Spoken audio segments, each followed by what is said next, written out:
এটা কথা কি জানে, আনৰ দৃষ্টিত অৰ্থাৎ আনে তোমাক লক্ষ্য কৰি থকাতকৈ তুমি অকলে থাকা সেইটোৱে বেষ্ট। যদি তোমাক কোনোবাই দেখিও নেদেখা ভাও জুৰি থাকে, সেইজনৰ পৰা তুমি আঁতৰি আহা। যিজনে লগ দিয়ে সেইজনক লগ দিয়া, আৰু যিজনে তোমাক এৰি দিয়ে সেইজনকো এৰি দিয়া। কি জীৱন!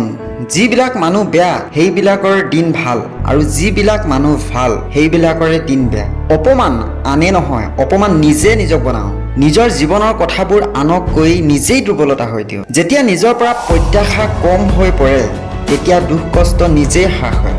যিবোৰ ব্যক্তি অন্তৰতে যদি ভাগৰি যায়, তাৰ একো মতলবেই নপৰে যে ক'ত গৈ আছে, কাৰ লগত গৈছে আৰু কি কৰি আছে। মানুহৰ জীৱনৰ আচল গুণ তেতিয়াই গম পোৱা যায় যে যেতিয়া তুমি কাৰো যোগ্যতা নহবা। কথা কোৱা মানুহ বহুত পাবা, কিন্তু কথা নোকোৱাকৈ তোমাক লক্ষ্য কৰি থকা খুব কম পাবা। জীৱনত কোনো মানুহ জন্ম হোৱাৰ পৰাই অন্তৰখন কঠোৰ হৈ নাহে। মানুহে মানুহৰ ভালবিলাক নিজে কাঢ়ি লৈ যায়। কি আচৰিত! কোনোবাই মৰি থাকিব কাৰোবাৰ লগত কথা পাতিবলৈ, কিন্তু একো ৰিপ্লাই নাপায়। চেহেৰা বদলি হ'লে একো নহয়, কিন্তু স্বভাৱ বেয়া হ'লে বহুত অসুবিধা হয়। এটা কথা কি জানে, কোনো কাৰো নহয়। ইয়াত কেৱল দুখ নিজৰে হয়, আৰু ইয়াক নিজেই সহিব লাগে। মুখে ক'লে সহজ হৈ নাযায়, অন্তৰৰ পৰা সহযোগ কৰাটোহে জৰুৰী। বেয়া মানুহৰ মাজতো ভাল মানুহ আছে, যিয়ে ভালটো নেদেখায়। কিছুমান মানুহে কেতিয়াবা বেয়াকৈ ক'লে তাক বেয়া বুলি নাভাবিবা।